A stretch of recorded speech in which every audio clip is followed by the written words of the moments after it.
Welcome, ladies and gentlemen, to Cyber is Our Superpower.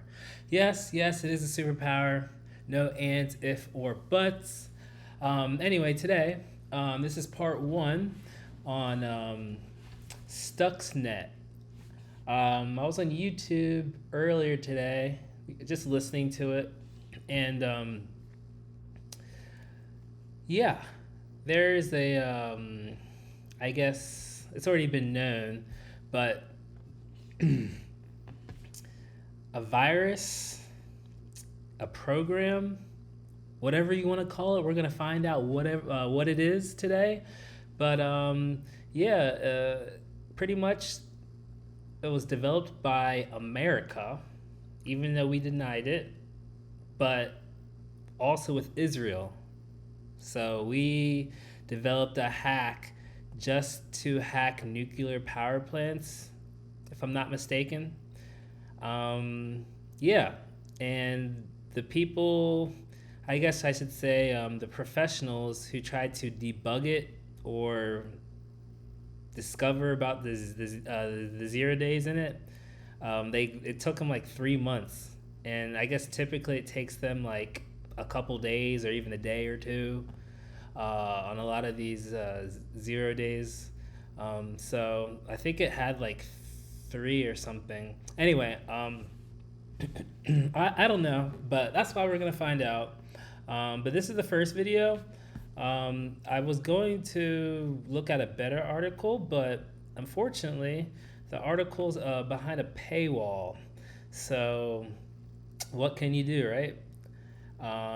Yeah, so let's minimize my screen, or my camera, I should say. Oop, 1 second. How do I want to do this? 1 second. Oh, I know how to do this. Bam, bam. I'm a new YouTuber, so don't worry. We will get better as time goes on. All right, so I'm just gonna minimize my screen like this. I think this is good right here, and we're gonna get into it. So, as I'm reading this, we are going to pretty much we're going to talk about it and Google some stuff and all that other jazz. So let's just get into it. We are recording right now, so let's get into it. Stuxnet is a malicious computer worm first uncovered on 17th of June 2010 and thought to have been in development since at least 2005. Stuxnet targets supervisory control and data acquisition (SCADA) systems and is believed to be responsible for causing substantial damage to the Iran nuclear program. After it was first installed on a computer on the Natanz nuclear facility in 2009, although neither the United States nor Israel has openly admitted responsibility, multiple independent news organizations claim Stuxnet to be a cyber weapon built jointly by the two countries in a collaborative effort known as Operation Olympic Games. Okay, yeah, we know it's the United States and we know it's Israel, okay, and the United States. We did it, okay? Anyway, everyone's saying it, probably true, right? All right, the program started during the Bush administration, was rapidly expanded within the first months of Barack Obama's presidency. Stuxnet specifically targets programmable logic controllers. Excuse me, I was drinking some coffee, so my mind is anyway. PLCs, which allow the automation of electromechanical processes such as those used to control machinery and in industrial processes, including gas centrifuges, for separating nuclear material, exploiting 4 0-day flaws in the systems. That's crazy, because as far as I know, Granted, I am new to this cyber realm, but as far as I know, a lot of hackers or a lot of people who develop like scripts and stuff for hacks or whatnot, like usually, or sorry, what am I talking about? Usually, I should say this. Usually, when people are trying to hack something, usually they don't have 4 0 days, and like usually I think they stop at like one. Like, okay, we found a way in. All right, we're good now, and then they'll just stop working or whatnot. But correct me if I'm wrong. All right, Stuxnet functions by targeting machines using the Microsoft Windows operating system and networks. Then seeking out Simon's Step 7 software. Stuxnet reportedly compromised Iranian PLCs, collecting information on industrial systems and causing the fast spinning centrifuges to tear themselves apart. Dang, says Microsoft. Anyway, Stuxnet's design and architecture are not domain specific, and it could be tailored as a platform for attacking modern SCADA and PLC systems in factory assembly lines or power plants, most of which are in Europe, Japan, and the United States. Stuxnet reportedly destroyed almost 1/5 of Iran's nuclear centrifuges. That's not enough. Anyway, I don't know. I don't know anything about nuclear stuff. Targeting industrial control systems, the worm infected over 200,000 computers and caused 1,000 machines to physically degrade. That's crazy. 200,000 computers? Damn. Stuxnet has 3 modules: a worm that executes all routine related to the main payload of the attack, a link file that automatically executes the propagated copies of the worm, and a rootkit component responsible for hiding all malicious files and processes to prevent detection of Stuxnet. Interesting. Link file rootkit. It is typically introduced to the target environment via an infected USB flash drive. All you need is a USB, thus crossing any air gap. So they had, I guess, the U.S. or Israel, probably Israel, in their, I guess, the equivalent of the CIA for Israel. I don't know what it's called, but I guess they had an inside man who they paid probably or something. Anyway, thus crossing any air gap. The worm then propagates across the network, scanning the four Simons. What is Simons? Oh, we don't even have to. Okay, we can just do that. W. It's a German multinational technology conglomerate. It is focused on industrial automation, building automation, rail transport, and health technology. Siemens is the largest engineering company in Europe. And holds position of global market leader in industrial automation and okay. So it's a technology corporate conglomerate. So this is like their software. What's a rootkit? It's a collection of computer software, typically malicious, designed to enable access to a computer or an area of its software that is not otherwise allowed, and often masks its existence or the existence of other software. The term rootkit is a compound of root. Okay, so it's a collection of computer software that's malicious. Roger. There's a lot of stuff that I don't that we don't know. Well, I don't know if you guys know this, but you know what I'm saying, we just get in a computer worm. Okay, it's a malware on a computer. It spreads itself, makes sense. Then the payload is like the script and stuff. Transmitted data, headers and metadata are sent only. Okay, headers and metadata. I know you have headers and like HTTP or sorry, yeah, an IP Internet Protocol. Yeah, that's where all the headers and stuff are. Yeah, okay.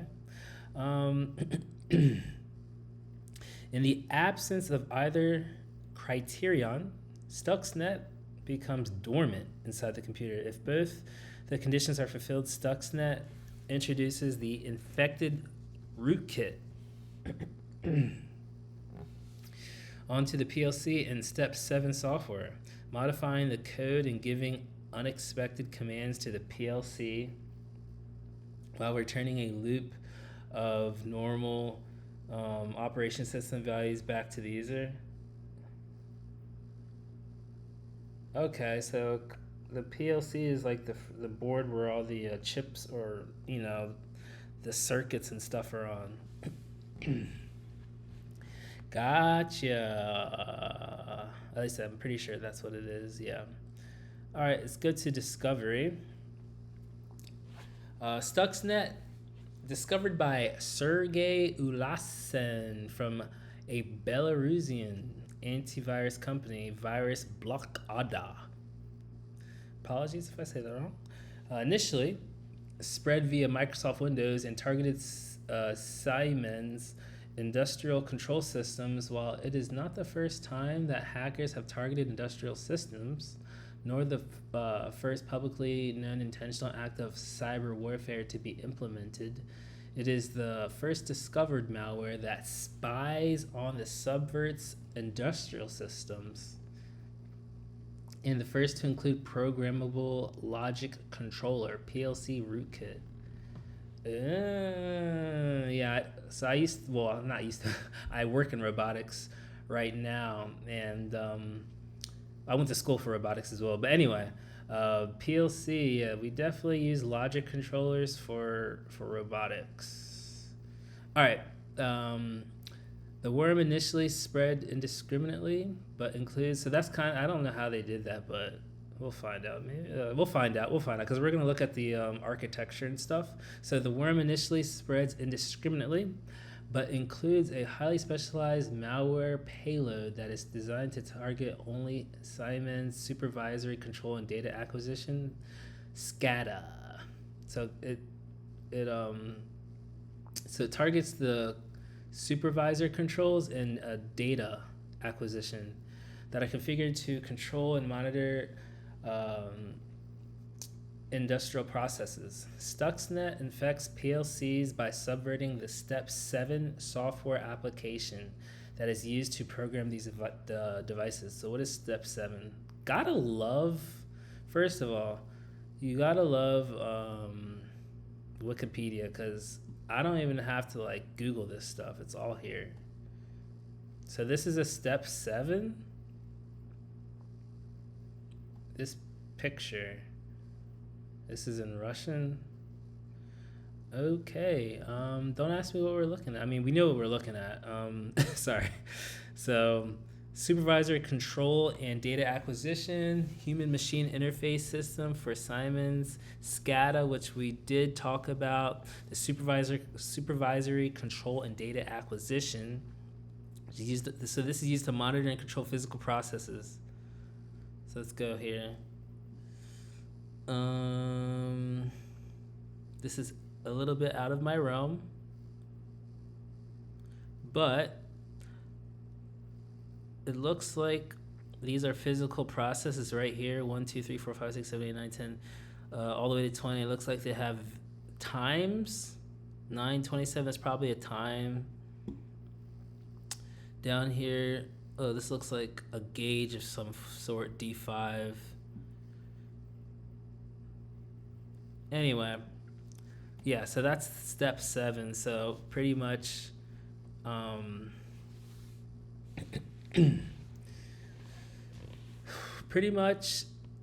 Stuxnet infected this thing. So Stuxnet is in control of this thing, which is the Step 7 software application that is used to it reprogrammed the device.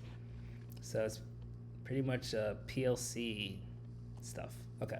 Different variants of Stuxnet targeted 5 Iranian organizations, with the probable target widely suspected to be uranium enrichment infrastructure in Iran.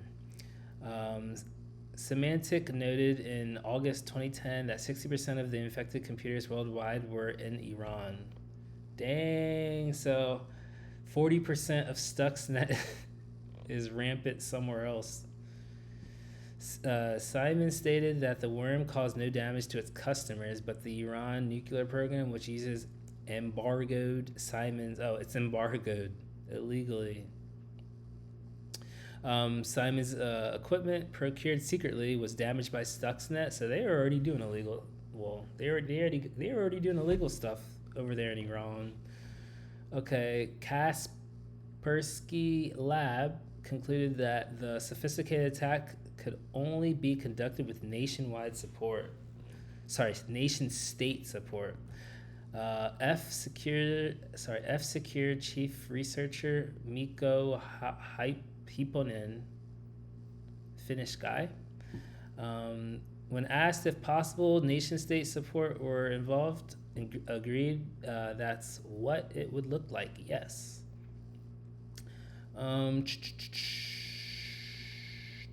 So May 2011, the PBS program Need to Know cited a statement by Gary Samore, White House coordinator for arms control and weapons of mass destruction. Gotta love that word.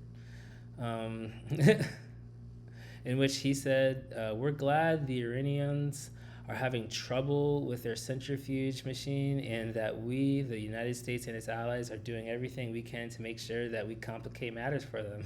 Offering winking acknowledgement of the United States involvement in Stuxnet. Yep. According to the Daily Telegraph, a show reel that was played at a retirement party for the head of the Israeli IDF, Israeli Defense Force, Gabi Ashkenazi, included references to Stuxnet as one of his operational successes as the IDF Chief of Staff. All right. On 1st of June 2012, New York Times reported Stuxnet was part of the U.S. and Israel intelligence operation named Operation Olympic Games, devised by NSA under President George W. Bush and executed under President Obama. Okay, we can skip some of this stuff. 25th December 2012, an Iranian semi-official news agency announced that there was a cyber attack by Stuxnet, this time on the industries in the southern area of the country. The malware targeted a power plant and some other industries in Hormozgan province in 2012. Okay. Let's go down. So they were hit somewhere in July 2012. That was a long time ago. All right, the worm was first attempted, and the scary thing about these worms is you can be infected, but if it's not affecting your customers or your industry, who's gonna know? Because this is to be honest, this is an act of war that that America and Israel did to Iran in 2012. Just imagine, it's to the equivalent of America bombing some aircraft or something, or some other country bombing someone, because they are destroying their nuclear centrifuges, which they're trying to create a nuclear bomb. So it's kind of like an act of war. Anyway, there's some politics in this. All right, so the worm was first identified by the security company. We actually already reread this up there, so we don't need to read this. It's called in 2010. So, Kaspersky Lab experts initially estimated that Stuxnet began spreading around March or April 2010, but the first variant of the worm appeared in June 2009. Dang, 2009 it appeared.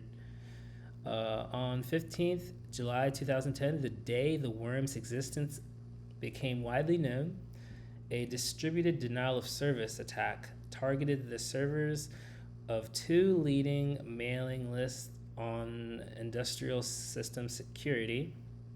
This attack, from an unknown source but possibly related to Stuxnet, disabled one of the lists, interrupting a key information source for power plants and factories. Separately, researchers at Symantec uncovered a version of the Stuxnet computer virus that was used to attack Iran's nuclear program in November 2007. Dang, we just keep going back. 2007, with evidence indicating it was under development as early as 2005. Dang, 2005, people reporting about it. 2000, okay. When Iran was still setting up its uranium enrichment facility. So we have different type of variants. Okay. I'm just skimming over some of this right now because, yeah. Okay, let's go down to let's read this one. In 2020, researcher Facundo Munoz presented findings suggesting that Equation Group may have collaborated with Stuxnet developers in 2009 by providing at least one zero-day exploit and one exploit from 2008. Damn, these exploits, man, they're important. Imagine if obviously Stuxnet has 4. It could even have 5, to be honest, or 6, but that's kind of crazy. It's like these 0 days, man. Anyway, so from one exploit from 2008 that was actively used by the Conficker, computer worm, and Chinese hackers. In 2017, a group of hackers known as the Shadow Brokers, heard of them, leaked a collection of tools attributed to Equation Group, including new versions of both exploits compiled in 2010. Analysis of the leaked data indicated significant code overlaps, as both Stuxnet's exploits and Equation Group's exploits were developed using a set of libraries called the Exploit Development Framework, and also leaked by the Shadow Brokers. Ooh, Shadow Brokers, who are they? They're a hacker group that emerged during the summer of 2016. They published several leaks containing hacking tools. So they're the bad guys. I do like their name. Anyway, hacking tools including several zero-day exploits from the Equation Group, who are widely suspected to be a branch of the National Security Agency. LOL.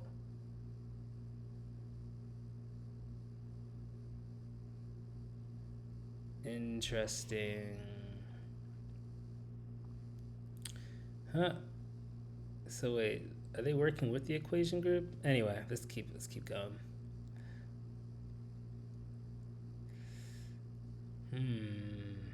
Anyway, all right. So affected countries: a study of the spread of Stuxnet by Symantec showed that the main affected countries in the early days of the infection were Iran, Indonesia, and India. Iran, 58%, Indonesia, 18%, India, 8%, Azerbaijan, 2%. United States is there. We hacked ourselves, boys. All right, Iran was reported to have fortified its cyber wall abilities following the Stuxnet attack and has been suspected of retaliatory attacks against United States banks in Operation Ababil. Operation Ababil campaign in 2012-2013 against U.S. financial institutions. Don't mess with them banks. Don't do it. Don't. Anyway. And also 2012, Shamoon attacked against oil giant Saudi Aramco. And the 2014 strike against Las Vegas Sands Corporation. I'm in Las Vegas.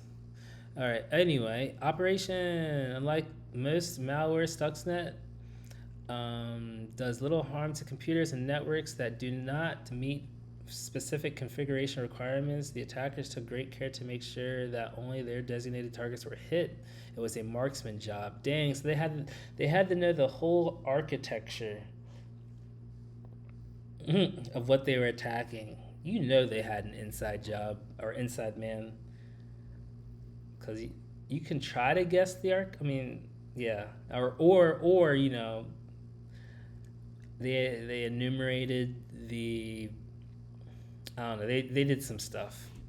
I'm not too privy with we gotta look at Stuxnet's architecture after this, ladies and gentlemen, so I can stop guessing.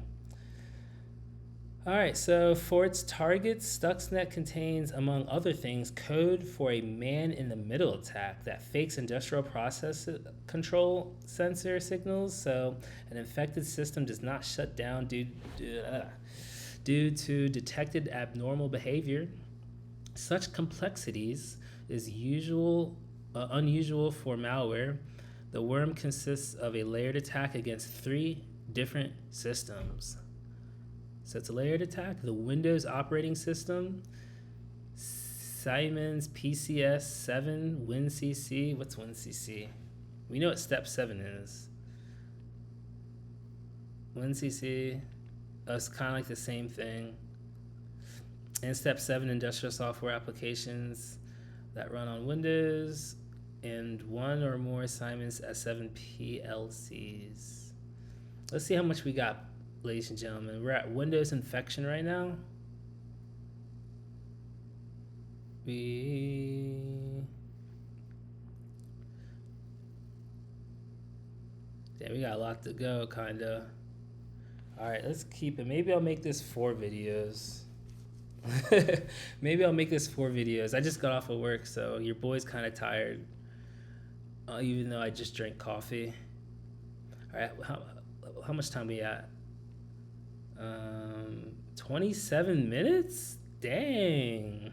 This feels like I've only been going for like 10 minutes. All right. Let's do one more paragraph, and then I'll end the video, and then tomorrow I'll continue the video. We'll probably do like 4 parts. Maybe I won't feel as tired. Where were we at? Windows infection. Okay, we'll end with Windows infection because it is kind of long. All right, Windows infection. Stuxnet attacked Windows systems using an unprecedented 4 zero-day attacks, plus CPL link vulnerability and a vulnerability used by the configure worm. What is a configure? Configure, also known as down up in kiddo, is a computer worm targeting the Microsoft Windows operating system that was first detected in November 2008. It uses flaws in Windows OS software and dictionary attacks on administrator passwords to propagate while forming a... Okay, we're not... Okay. So, configure is... it's a worm, and it's for Microsoft Windows OS. Okay. Let's click on this. Worm Win32 configure. I kind of like that name. Anyway, okay. So what is this right here? What is this in the middle? Is this like a USB or no? It looks like a hard drive.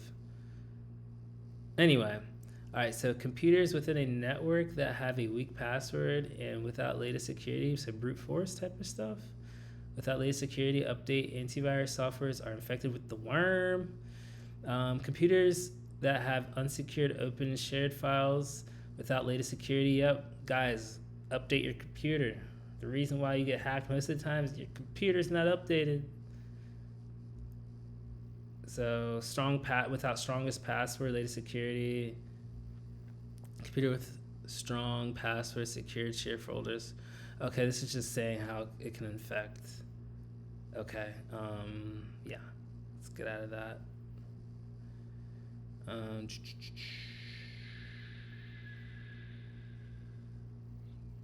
Variants. Looks like there hasn't been another variance ended at E. All right.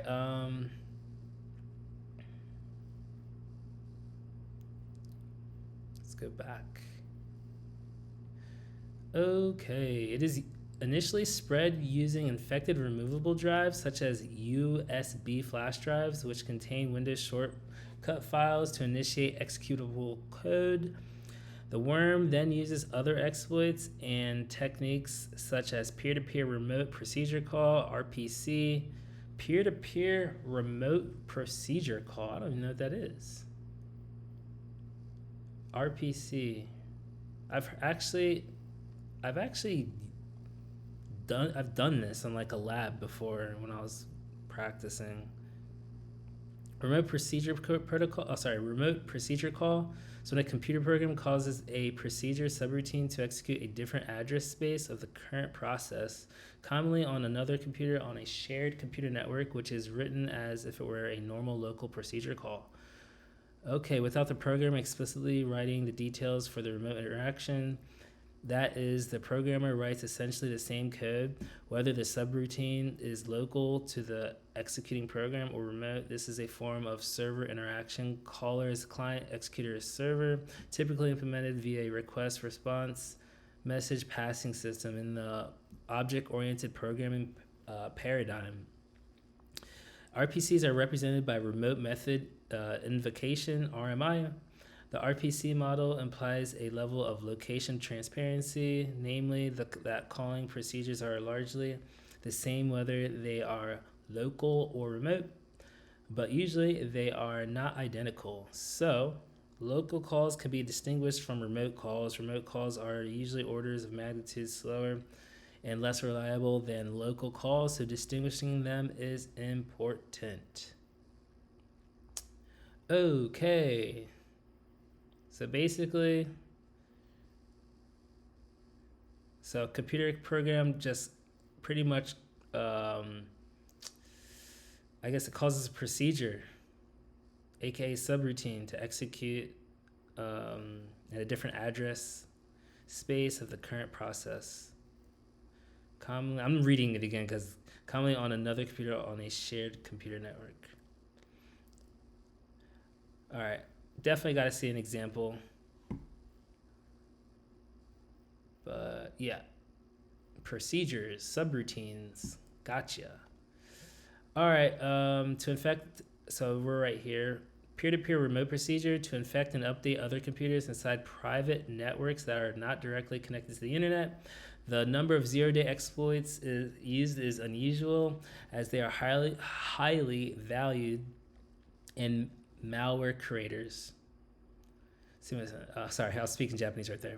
Are highly valued and malware creators do not typically make use of and thus simultaneously make visible.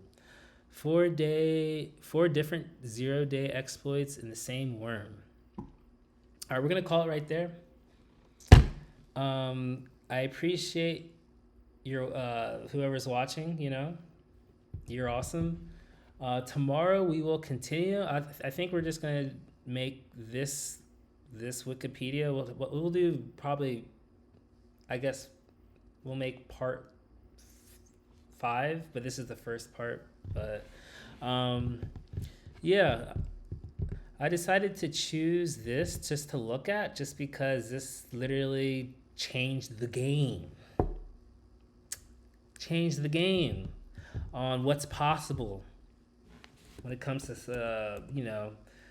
cybersecurity and exploiting your enemies.